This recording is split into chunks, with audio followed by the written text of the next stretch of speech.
Recall notice, reminder notice और कई तरह के नोटिस आपके पास पहले बैंक भेजता रहता है। लेकिन जब एनपीए में आपका केस चला जाता है, नॉन परफॉर्मिंग एसेट, ऐसा पैसा जो बैंक या एनबीएफसी कंपनी को अब फायदा नहीं दे रहा, वो 3 महीने के बाद आपका केस एनपीए में जाता है। जरूरी नहीं है कि चला जाएगा, वो बैंक और एनबीएफसी कंपनी की मर्जी है कि उसको डालेंगे कि नहीं डालेंगे। हाँ, उनके पास राइट्स आ गए, अधिकार आ गए हैं 3 ईएमआई डिफॉल्ट होने के बाद कि उसको उसमें डाल सकते हैं। एनपीए होने के बाद ये आपके पास सरफेसी एक्ट 2002, सरफेसी एक्ट 2002 के तहत आपके पास एक नोटिस इशू करेंगे जिसको बोलते हैं 13(2) का नोटिस। अगर आपके पास 13(2) का नोटिस आ रहा है, आप उसको इग्नोर कर रहे हैं, उसमें 2 महीने का आपको टाइम देंगे, 60 दिन का। उसके बाद ये 13(4) का नोटिस इशू करेंगे, उसको भी आप इग्नोर कर रहे हैं, उसमें 1 महीने का टाइम देंगे, उसको भी आप इग्नोर कर रहे हैं। उसके बाद ये डीएम साहब के पास चले जाएंगे वहां से आदेश लेने के लिए कि आपके मकान का, दुकान का, फैक्ट्री या कारखाने का कब्जा ले लें, उसकी फिजिकल पोजीशन ले लें। आपको जैसे ही 13(2) का नोटिस आए, या आपको ये लग रहा है कि भाई मैं अब आगे ईएमआई नहीं दे पाऊंगा, 1-2 ही आपकी ईएमआई डिफॉल्ट है, तो ये प्रक्रिया इनको करनी ही करनी है। अपने हथियार पहले ही पहने कर लें। और खास तौर पे अगर सरफेसी एक्ट का नोटिस आपके पास आ चुका है तो अपने हथियार को पहने कर लें। अब लड़ाई आपको लड़नी पड़ेगी। अगर नहीं लड़े तो बिना लड़े ही हार हो जाएगी आपकी, तो आपका मकान, दुकान, फैक्ट्री, कारखाना सब जब्त हो जाएगा। 13(2) का जब नोटिस देते हैं 60 दिन का टाइम देते हैं, 13(4) का नोटिस देते हैं तो 30 दिन का, 1 महीने का टाइम देते हैं, और सिंबॉलिक पोजीशन ले लेते हैं, उसकी प्रतीकात्मक कब्जा।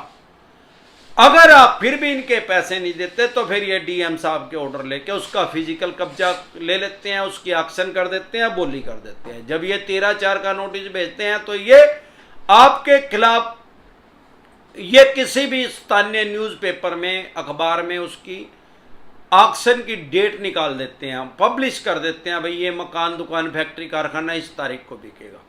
या आजकल ऑनलाइन भी एक्शन होने लगी है, ऑनलाइन एक्शन करने की भी इनके पास पावर है। लेकिन ऐसे कोई राइट्स और कोई अधिकार इनके पास नहीं है कि आपकी प्रॉपर्टी को ये कबाड़ी के रेट में बेच दें। फॉर एग्जाम्पल 3 करोड़ की है, उसको 1 करोड़ में बेच दें। हाँ, अगर कुछ सिनेरियो में, वैसे तो मेरे देखने में आया है कि जो आपका मकान, दुकान, फैक्ट्री, कारखाने का लोन है, आप उसको कानूनी प्रक्रिया में इन कोर्ट जाके उसको बचा सकते हैं। लेकिन कुछ देखने में मेरे ये भी आया कि लोग कहते हैं कि सर इसमें सेटलमेंट हो जाता है क्या? हाँ भाई, सेटलमेंट कुछ सिनेरियो में होता है, नॉर्मल सिनेरियो में नहीं होता। क्योंकि या तो आपकी प्रॉपर्टी की कीमत कम है, उसकी मार्केट वैल्यू कम है, और आपने लोन ज़्यादा देना है इनका, तो उस सिनेरियो में सेटलमेंट हो जाती है। या उस आदमी की डेथ हो गई है जिसने लोन लिया है, वैसे तो लोन को सिक्योर करके रखते हैं, जिसको बोलते हैं ऋण सुरक्षा। लेकिन कुछ ऐसे कलाकार हैं, 99% आदमियों को पॉलिसी नहीं दी जाती, जिसको पॉलिसी बॉन्ड कहते हैं। उसका इंश्योरेंस तो कर देते हैं, लेकिन उसको इंश्योरेंस की कॉपी नहीं देते। अब उस आदमी का हैप्पी बर्थडे हो गया तो ये फिर देंगे ही नहीं, कहेंगे भाई ये तो बीमा करवाया नहीं था इसने। तो अगर आपका कोई भी सिक्योर लोन है, भले ही आपकी ईएमआई रेगुलर जा रही है, सबसे पहले पॉलिसी बॉन्ड ले ले, पॉलिसी की कॉपी अपने पास ले ले, बीमा की कॉपी जो इन्होंने आपका लाइफ इंश्योरेंस करवा रखा है। इसको बोलते हैं टर्म प्लान। इन्होंने उसी टाइम तक के लिए आपकी वो पॉलिसी करवा रखी है जितनी इनकी टर्नओवर है, जितने साल का आपका लोन है।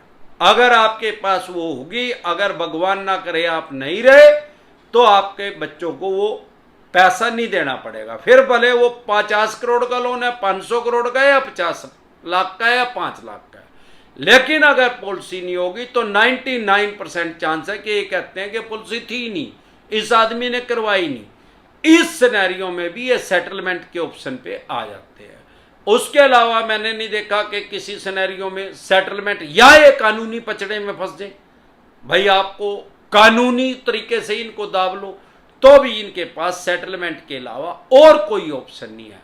तो आप डरे घबराए नहीं। अगर आपको अपने राइट्स और अधिकार पता है तो ये कुछ नहीं कर सकते आपका, भले ही आपकी ईएमआई भी डिफॉल्ट होगी, क्योंकि लोन लेना क्राइम की श्रेणी में नहीं है और लोन की ईएमआई डिफॉल्ट होना भी क्राइम की श्रेणी में नहीं है। लेकिन एक चीज का ध्यान रखें, अगर आप सेटलमेंट कर रहे हैं तो आप एक बात समझे, मान लो आपने 50 लाख का लोन लिया और आपने 20 लाख रुपए इनके चुका दिए, अब आपने 30 लाख रुपए प्रिंसिपल देना है और ये आपको कह रहे हैं कि 65 लाख रुपए में कर लो भाई सेटलमेंट। अरे यार 20 लाख तो दे ही दिए भाई, अब 35 लाख और देने, क्योंकि ये तो ये कह रहे हैं ना भाई 20 साल का लोन था 5 साल दिया। आप एक बात समझ लें, अगर ये उसको 35 लाख में भी देने के लिए तैयार है मान लो, तो सेटलमेंट के नाम से भी चवन्नी छाप फेक सेटलमेंट लोगों के साथ करते हैं, फ्रॉड करते हैं, बहकाते हैं। आपने क्या करना है, सबसे पहले अपना बजट देखना है। भाई जब हमारी ईएमआई डिफॉल्ट हुई है, मान लो 50 लाख का लोन था तो हमारी ईएमआई 50,000 रुपए थी और अब ये हमारे से 35 लाख भी अगर मांग रहे हैं तो हमारे पास एक बार में 35 लाख कहां से आएंगे। अगर आ नहीं रहे और ये कह रहे हैं कि 3 किस्तों में दे दो आप, तो ये आपको टोटल फुद्दू बनाने की कोशिश कर रहे हैं। ये सोच रहे हैं कि ये किसी तरीके से 8-10 लाख रुपए 12 लाख रुपए अपनी जेब से आदमी निकाल लेगा और बाद में टाइमली इसके पास पैसे नहीं होंगे तो ये ईएमआई हमारी डिफॉल्ट कर देगा, जो हमने इसके साथ सेटलमेंट करी है उसको सेटलमेंट लेटर को कैंसिल कर देंगे। ये इनका लीगल ठगी करने का तरीका है। या आपने 35 लाख ही मान लो इनको दे दिए हैं आपके पास कहीं से, तो ये क्या करते हैं, उसमें एनडीसी का क्लोज नहीं डालते, नो ड्यूज सर्टिफिकेट, एनओसी का क्लोज उसके अंदर नहीं डालेंगे, नो ऑब्जेक्शन सर्टिफिकेट। ये ना आपको एनओसी उसकी देंगे ना एनडीसी देंगे आपका सिविल भी खराब कर देंगे, उसकी मकान की दुकान की फैक्ट्री कारखाने की रजिस्ट्री भी आपको नहीं देंगे अगर आपने इसमें चूक करी तो। इनसे पहले सेटलमेंट कर रहे हैं तो ये लिखवा के लें कि ये एनडीसी देंगे, नो ड्यूज सर्टिफिकेट देंगे और जो रजिस्ट्री आपने इनके पास प्रतिभूति रखी है, गिरवी रखी है, जो इनके पास मोर्गेज जो प्रॉपर्टी किया उसके डॉक्यूमेंट जो लीगल है वो सारे आपको ये वापसी देंगे, तो आपकी सेटलमेंट लीगल है।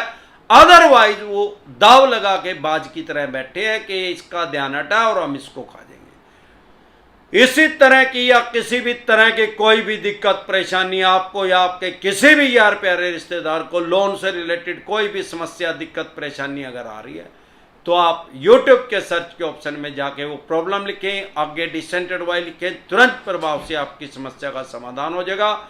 क्योंकि अगर आप मुझे फेसबुक पे देख रहे हैं तो हमारा एक चैनल है डिसेंट एडवाइस के नाम से यूट्यूब पे, जिस पे लगभग मैं 1400 वीडियो डाल चुका हूं। इसके अलावा अगर आप हमारे साथ टेलीफोनिकली जुड़ना चाहते हैं, पर्सनल मीटिंग करना चाहते हैं, फिर आपका लोन 2 करोड़ का है, 5 का है, 25 का, 50 करोड़ का है, जितने भी करोड़ का आपके पास किसी भी तरह का नोटिस आ रहा है, सरफेसी एक्ट 2002 के तहत आ रहा है, 13(2) का है, 13(4) का है, सिंबॉलिक पोजीशन का, फिजिकल पोजीशन का, डीएम साहब का आरसी कट चुकी है, या 138 का है, रिकॉल नोटिस आ रहा है, या अन्य किसी भी तरह का आपके पास नोटिस आ रहा है, तो आप लोन से रिलेटेड जो भी आपके पास डॉक्यूमेंट्स है वो लेके आप मेरे से पर्सनल मीटिंग कर सकते हैं, पर्सनल एडवाइस ले सकते हैं या टेलीफोनिकली भी एडवाइस ले सकते हैं। क्योंकि प्रिवेंशन बेटर देन क्योर, इलाज से परहेज बेहतर है। इस सब के हमारे साथ जुड़ने का क्या प्रोसेस है, आपकी स्क्रीन पे कमेंट बॉक्स के अंदर एक नंबर आया हुआ है 9306347314। इस नंबर को सेव करके व्हाट्सएप मैसेज करें, तुरंत प्रभाव से रिप्लाई आएगा कि कैसे आप हमारे साथ टेलीफोनिकली जुड़ सकते हैं या पर्सनल मीटिंग कर सकते हैं। एक बार जोर से मिलकर नारा लगाएंगे, जय ससुराल वालों की।